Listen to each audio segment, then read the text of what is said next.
दोस्तों नमस्कार। जय माँ भारती। कैसे हैं आप सब लोग। मैं चंद्रकांत गुप्ता salarytrade.com से आप लोगों का स्वागत करता हूं और मैं फिर से आया हूं आप लोग के लिए एक ऐसा बेहतरीन स्टॉक लेके जो इस समय बहुत अच्छे वैल्यूएशन पर है और हमको बहुत अच्छे प्रॉफिट्स दे सकता है। So friends, we present stock of the week. In this stock of the week, in this week we are going to discuss about the sector which is called microfinance services. This is basically creating economic stability in the rural areas where these microfinance services are mostly active. दोस्तों ये हमारा YouTube channel है salarytrade.com, इसको आप subscribe कर लें, हम bell notification on रखें so that आपको टाइमली सारी इंफॉर्मेशन मिलती रहे. Also we have got this WhatsApp group, you can join after giving your request on this given number. दोस्तों इसमें हम समय समय पर अच्छे स्टॉक्स के लिए बाई और सेल रिकमेंडेशन देकर अच्छे प्रॉफिट्स जनरेट करने की कोशिश करते हैं. इस वीडियो के अंत में दोस्तों ये ज़ीरोधा का लिंक दिया हुआ है which is the largest discount breaker of this country, और आप इसमें अपना अकाउंट खोल सकते हैं और इस समय बहुत अच्छे अच्छे आईपीओ आए हुए हैं. अगर आप चाहते हैं कि उसमें आपको आईपीओ मिलने की संभावना बढ़ जाए तो आप एक से ज़्यादा अकाउंट भी खोल सकते हैं अपनी फैमिली मेंबर्स के नाम पे. Well friends, come back to the video. This time the stock is very unique and I encourage you all to participate in the fastest growing Indian urban growth economy. दोस्तों आगे बढ़ने से पहले this is the report card about what are the stocks I had suggested last weeks and what is the status. दोस्तों अगर आप मेरे channel पे YouTube चैनल पे जाके last recommendation of the stocks देखेंगे जो मैंने एजुकेशन पर्पस के लिए दिए थे, उसमें 3 स्टॉक्स दिए थे, BBTC, Gujarat alkali and Rallis India.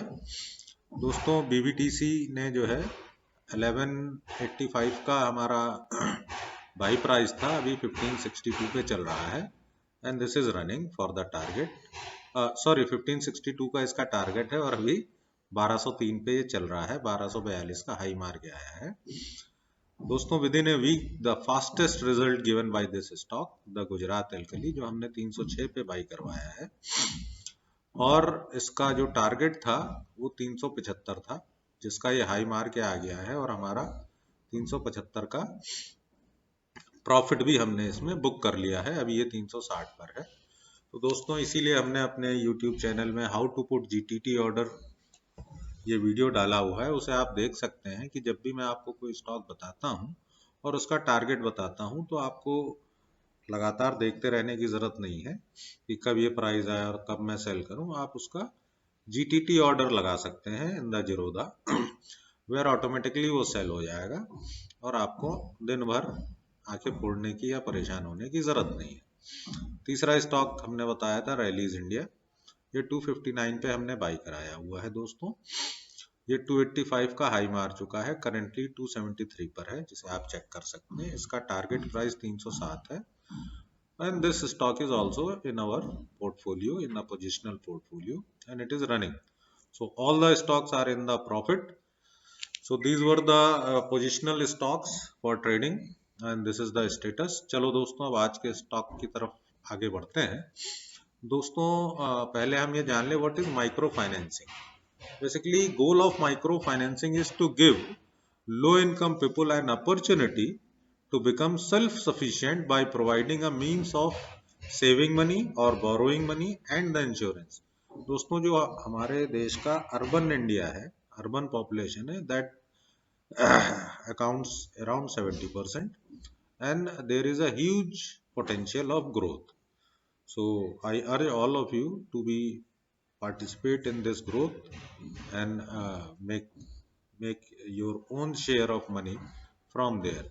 ये बेसिकली क्या करते हैं कि ये फाइनेंस अवेलेबल कराते हैं टू द अर्बन पीपल्स जिनको छोटा फाइनेंस देना होता है और जिसमें रेट ऑफ रिटर्न भी अच्छे मिलते हैं, और ये एक विन विन सिचुएशन होती है। जैसे कि किसी को सिलाई मशीन के सेटअप की आवश्यकता है, किसी को कोई छोटा मोटा घर का धंधा लगाना है, या कोई अपना ये अपने किसान हो गए, या ये कपड़ा बिनने वाले, इस तरीके के लोगों को ये लोन प्रोवाइड करके उनका भी जीवन खुशहाल करते हैं और एक ग्रोथ स्टोरी की तरफ कंट्री को ले जाते हैं। दोस्तों, इसमें बहुत ज़्यादा स्कोप है और गवर्नमेंट का भी इस तरफ बहुत ज़्यादा फोकस है इस समय। अगर आप देखेंगे तो इससे पहले जब कांग्रेस गवर्नमेंट थी तो उन्होंने कई सारी योजनाएं लाई, मनरेगा लाई, फूड सिक्योरिटी बिल लाया। और उसके बाद 2014 के बाद जब बीजेपी गवर्नमेंट आई तो चाहे वो सैनिटेशन की व्यवस्था करनी हो अर्बन एरियाज में, टॉयलेट्स वगैरह बनवाना, या उनको गैस वगैरह देना, सड़कें बनवाना, ये सारी चीज़ें अर्बन इंडिया में बहुत तेज़ी से चल रही हैं, क्योंकि सबसे बड़ा दोस्तों वोट बैंक ही इधर है। और अब यहाँ के लोग पढ़ लिख गए हैं, थोड़े समझदार हो गए हैं और वो अपनी जीवन की बेहतरी के लिए डिमांड करते हैं। अब आप गाँवों में जाएंगे, अर्बन इंडिया में जाएंगे तो आप देखेंगे वहाँ कार होना, टीवी होना, फ्रिज होना कोई बहुत बड़ी बात नहीं रह गई, हर आदमी मोटरसाइकिल से चलता है। तो yes, there is a huge potential. And related to this stock, this growth, the name of the stock is स्पंदन स्फूर्ति फाइनेंशियल्स लिमिटेड। दोस्तों, आप लोग सोच रहे होंगे ये मैंने कैसा स्टॉक बता दिया, इसका तो कभी नाम भी नहीं सुना है। लेकिन दोस्तों, ये एक बहुत अच्छी कंपनी है। मैं इसके सारे डिटेल्स, इनका बिजनेस, इनके फाइनेंशियल्स आपके सामने प्रेजेंट करता हूँ, and you will surprise to see what a wonderful company it is. अगर हम देखें दोस्तों तो इसका मार्केट कैप करीब 4000 करोड़ का है। इसका मतलब ये एक स्मॉल कैप कंपनी है, लेकिन इसका आप रिटर्न ऑन कैपिटल एम्प्लॉयड देखेंगे तो ये करीब करीब 18% से ऊपर है। 18% की आरओसी इस सेगमेंट में बहुत अच्छी होती है। अगर मैं इसको कंपेयर करूं लेटेस्ट से बजाज फाइनेंस से, आप देखेंगे बजाज फाइनेंस लिमिटेड, इसका आरओसी 12% है, उसका 18% है। अगर मैं यहाँ HDFC बैंक ले लूँ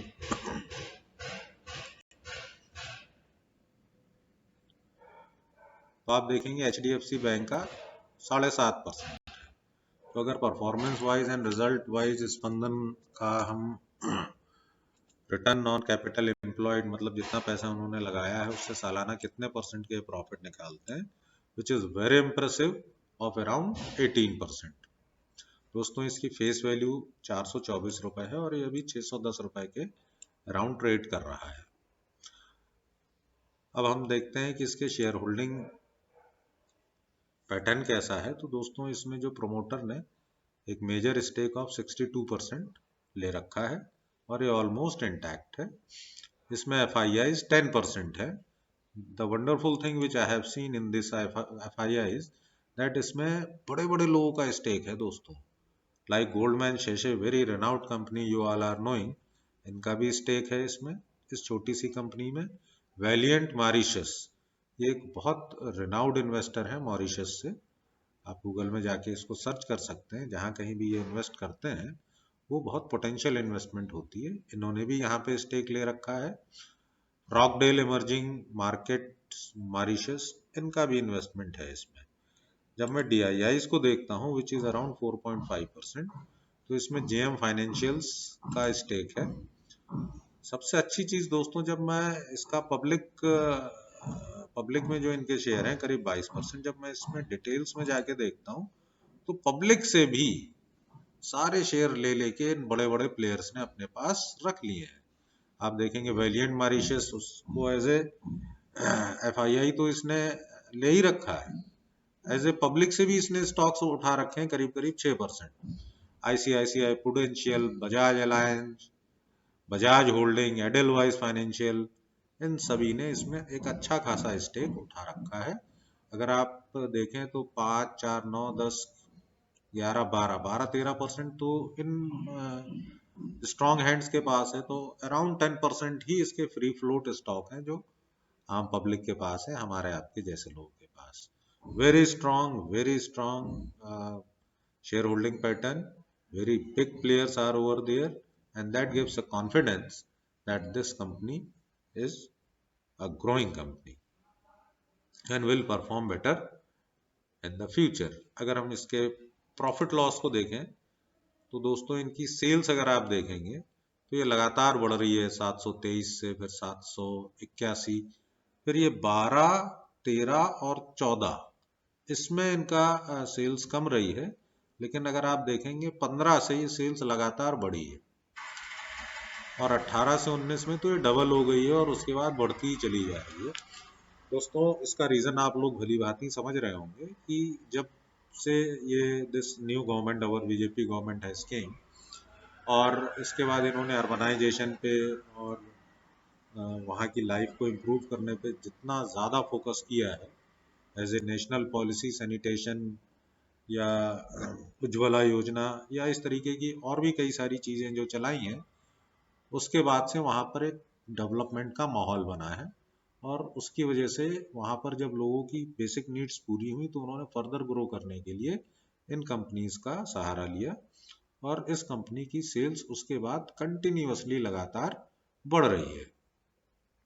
अगर आप इसके प्रॉफिट देखेंगे तो प्रॉफिट 2013 तक तो नेगेटिव थे, लेकिन 2014 से जो इन्होंने ग्रोथ शुरू की है तो लगातार इनके प्रॉफिट्स बढ़ते चले जा रहे हैं और इस समय करीब 600 करोड़ के तो इनके प्रॉफिट है। तो अगर दोस्तों आप परसेंटेज वाइज देखोगे कि 1400 करोड़ की सेल्स में 600 करोड़ का तो इनका प्रॉफिट होता है, क्या मार्जिन है, मोर देन 30% इनका मार्जिन है। That's why this business model, क्योंकि इसमें दोस्तों छोटे इन्वेस्टर होते हैं, वो कोई सब्जी वाला होता है, कोई रेहड़ी वाला, कोई रिक्शे वाला, कोई सिलाई मशीन वाला जो सुबह 10,000 रुपये ले जाता है, शाम को 10,500 रुपये दे जाता है। कुछ इस तरीके का इनका बिजनेस मॉडल रहता है जिससे उसको भी फायदा रहता है, उसको समय पे पैसा मिल जाता है कम ब्याज पे और ओवरऑल इनको इनके बिजनेस मॉडल में ये बहुत अच्छा इंटरेस्ट कमाते हैं। इसलिए आप देखोगे कि 1000 करोड़ की सेल्स में इनका 450 करोड़ का प्रॉफिट है। ये इतना हाई प्रॉफिट इस तरीके के बिजनेस में ही आ सकता है। होप आप लोग समझ रहे होंगे। अब अगर हम इसके फर्दर डिटेल्स देखें और हम कुछ इस कंपनी के बारे में और जाने तो इनकी बैलेंस शीट अगर हम देखेंगे तो इनके रिजर्व्स देखिए दोस्तों नेगेटिव चल रहे थे। 2016 तक इनके रिजर्व्स नेगेटिव थे, 2017 में ऑलमोस्ट खत्म हो गए और अब क्या तेजी से इनके रिजर्व्स बढ़े, करीब 200 करोड़ से एकदम से 1800 करोड़ और फिर 2500 करोड़। और इनकी जो बोरोइंग्स हैं वो 3000 करोड़ हैं। फाइनेंशियल कंपनीज में बोरोइंग्स ज़्यादा रहती हैं, आप किसी भी बैंक का देख लेना, क्योंकि इनका बिजनेस ही यही है। लेकिन खास बात यह है कि इनकी जो रिजर्व्स हैं वो इतने अच्छे हैं कि बोरोइंग्स जो है इनकी बोरोइंग से केवल 1000 करोड़ कमी है। अगर आप बैंकों में HDFC, ICICI वगैरह या और भी जो बड़े बैंक हैं, रेनाउंड बैंक है, आप देखेंगे तो इनकी बोरोइंग तो बहुत ज़्यादा होती है, क्योंकि पब्लिक से पैसा लेना या गवर्नमेंट इंस्टीट्यूशन से पैसा लेना और उसके बाद उसे पब्लिक में देना ही इनका बिजनेस होता है। तो इनकी बोरोइंग ज़्यादा रहती हैं, नॉट ए इशू। मेन चीज़ इनके रिजर्व्स बहुत तेज़ी से एक्यूमुलेट हो रहे हैं और बढ़ रहे हैं। अब दोस्तों थोड़ा सा इस कंपनी के बारे में जान लेते हैं। दोस्तों ये है कंपनी है बेसिकली, आप देख ही सकते हैं कि इसमें ये लोग जैसे ये हथकरघा उद्योग वाले हैं जो कपड़ा बुनते हैं या जो ये हाउस होल्ड काम करते हैं और कुछ छोटा मोटा धंधा करना चाहते हैं, कोई सब्जी बेचने वाला है, ऐसे तरीकों को ये लोग लोन देते हैं। अगर मैं थोड़ा सा और इसकी कंपनी, आप ये वेबसाइट पे खुद भी विजिट करके देख सकते हैं।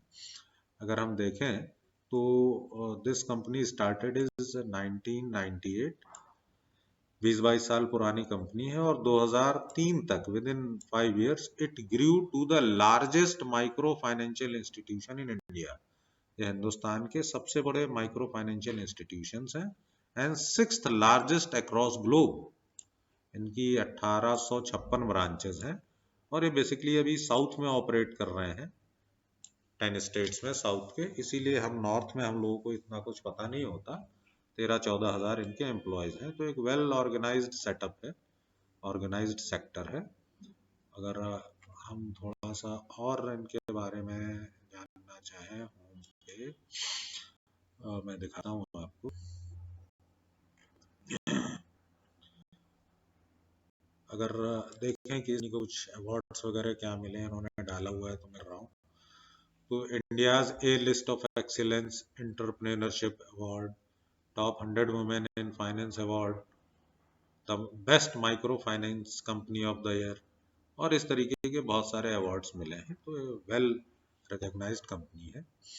इसके फर्दर डिटेल्स देखने के लिए कि इनके क्या प्रोडक्ट्स हैं और ये क्या क्या करते हैं, तो ये चेतना लोन देते हैं, प्रॉपर्टी के अगेंस्ट देते हैं, पर्सनल लोन देते हैं, गोल्ड लोन भी देते हैं, इंटरिम लोन्स भी देते हैं। ये डिटेल्स आप कुछ देख ले सकते हैं।